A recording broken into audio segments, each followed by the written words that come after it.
Hey everyone, and welcome back to How We Got Here Genealogy. I'm Brian Nash. Remember last year at RootsTech, MyHeritage promised a big update to ethnicity estimates? Well, they're finally here.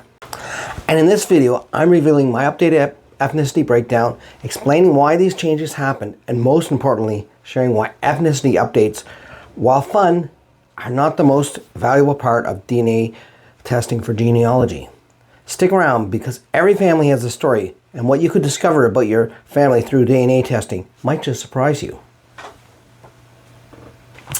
So if you caught my live stream about the subject back in July, you'll know that frankly I was kind of frustrated about the wait for this update that MyHeritage has promised.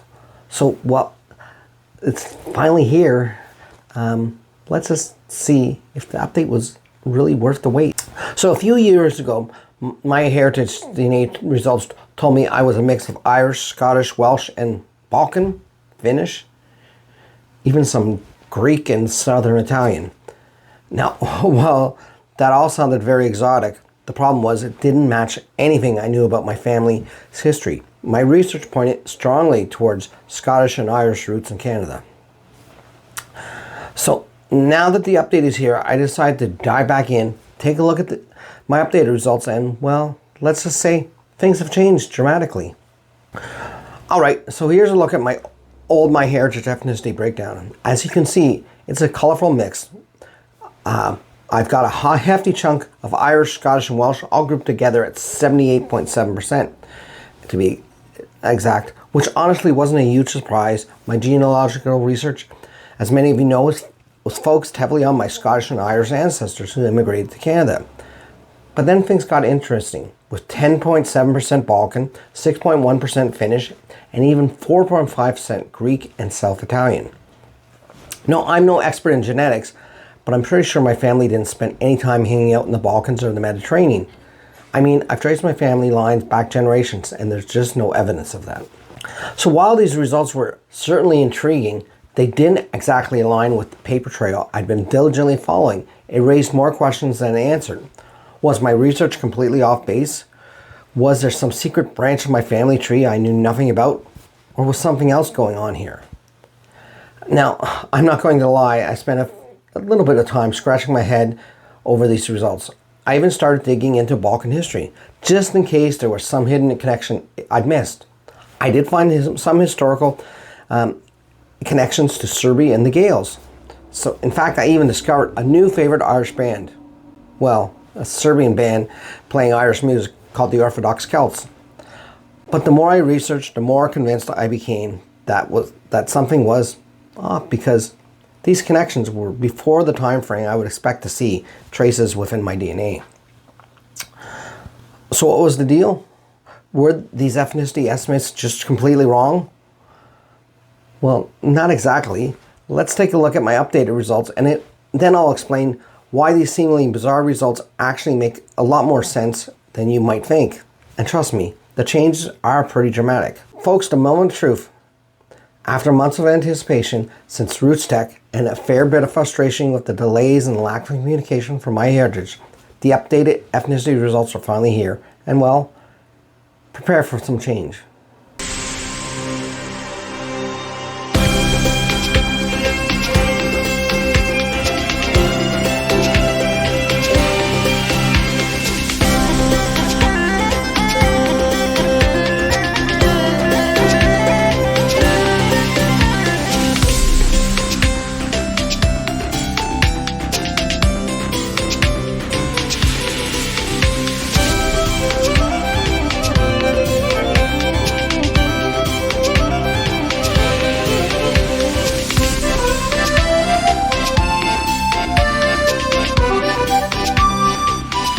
Whoa, talk about a makeover. As you can see, the results look completely different.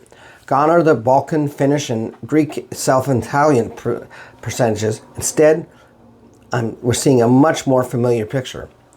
Now, the largest portions are still Scottish and Irish, but the percentages have shifted significantly. Scottish and Welsh are now grouped together at 42.7%. Irish is at 41.2%.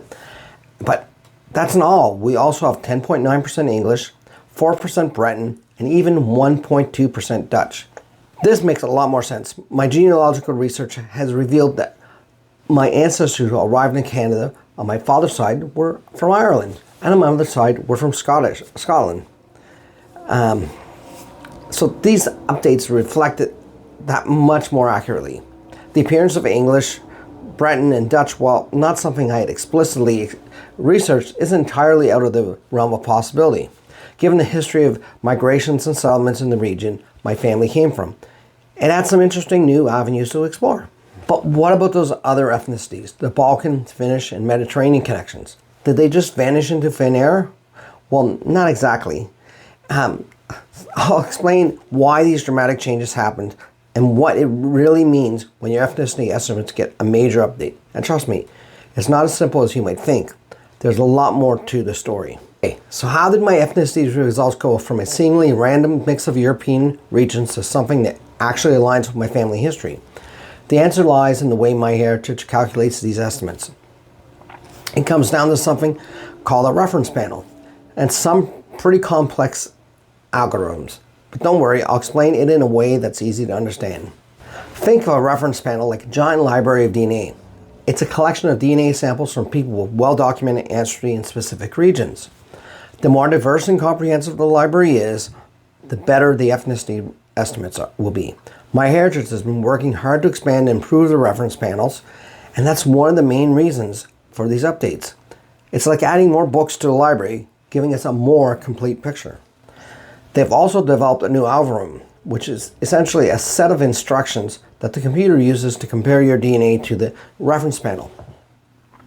The new algorithm is much more sophisticated than the old one. It can distinguish between more ethnicities and provide more granular results. Imagine going from a blurry map to a high-definition satellite view. That's the kind of improvement we're talking about. We're getting a much clearer picture of our past. With these improvements, a larger number of reference panels for different ethnicities, and a better algorithm, your ethnicity estimates can change significantly. Once lumped into a broad category like Northwestern European, might now be broken down into more specific regions like English, Dutch, or Breton. As we saw in my results, and the ethnicities that were previously less prominent might become more or less visible. It's like fine-tuning the focus on a camera lens.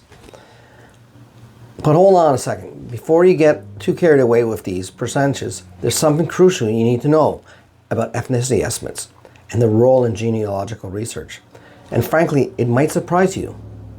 We'll dive into it in the next section, so don't go anywhere.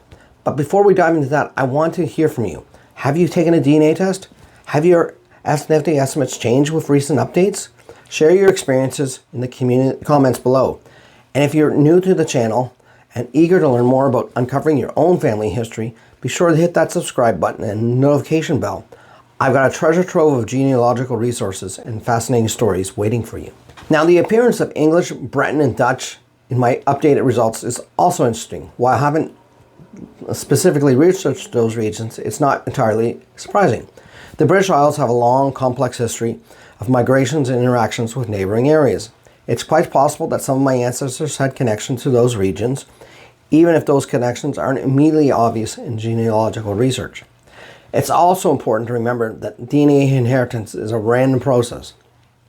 We inherit half our DNA from each parent, and that half is a random mix of their parents' DNA, and so on. So even if I had ancestors from a particular region, I might not have inherited a significant amount of their DNA. It's like shuffling a deck of cards. You might not get all the suits in equal measure. Of course, these are just theories. The real reasons for these changes are likely a complex combination of factors. But the key takeaway is that DNA ethnicity estimates are constantly evolving as our understanding of genetics improves. And that's why it's important to take them with a grain of salt. So we've seen how ethnicity estimates can change, sometimes quite dramatically. While it's certainly interesting to see where your ancestors might have come from, I want to let you in on a valuable secret. Ethnicity estimates are not the most valuable part of DNA testing for genealogy. In fact, they're kind of like the shiny wrapping paper on a gift. It's fun to look at, but it's not the gift itself. So what is the real gift? It's your DNA matches. Think about it. Your ethnicity estimates is based on comparing your DNA to a reference panel, but your DNA matches connect you to real people, distant cousins who share segments of DNA with you. These connections can open up entirely new branches of your family tree that you never knew even existed. Imagine connecting with a fifth cousin who's been researching the same family line as you for years. They might have old photos, family stories, or even documents that you've never seen before. These connections can provide invaluable clues and help you break down those brick walls in your research. I've personally experienced the power of DNA matches. I connected with a distant cousin through MyHeritage, and we were able to piece together a missing branch of our family tree that had been a mystery for decades. It was like finding a missing piece of a jigsaw puzzle. And that's why I always encourage people to focus on their DNA matches. Don't get too hung up on the ethnicity percentages. Instead, use your DNA results as a tool to connect you with your living relatives. Reach out to your matches, collaborate on research, and just share your family stories. Because at the end of the day, genealogy is more than about numbers and percentages. It's about connecting with your past, understanding your heritage, and building relationships with your family, both living and deceased. And your DNA matches are a key to unlocking those vital connections. So let's recap. We've seen how ethnicity estimates can be fascinating, but they're also subject to change as science and technology advance. They're a fun glimpse into our potential ancestral origins, but they shouldn't be the primary focus of our genealogical research. The real magic of DNA testing lies in the power of our DNA matches. These connections to living relatives can unlock incredible discoveries and help you piece together the missing pieces of your family history. They can lead you to long-lost branches of your family tree, introduce you to distant cousins, and provide access to invaluable resources like family photos, stories, and documents. So what's the next step? If you've already taken a DNA test, I encourage you to explore your match list. Reach out to your matches, even the distant ones. You never know what you might discover. And if you're just starting your genealogical research, consider taking a DNA test as a tool to connect you with your living relatives and expand your research. If you're feeling a little overwhelmed or unsure where to begin, start here with these videos. They'll help you explore genealogical records and uncover amazing stories of your ancestors. Just click on the video that looks most interesting to you and get ready to embark on an incredible journey of self-discovery.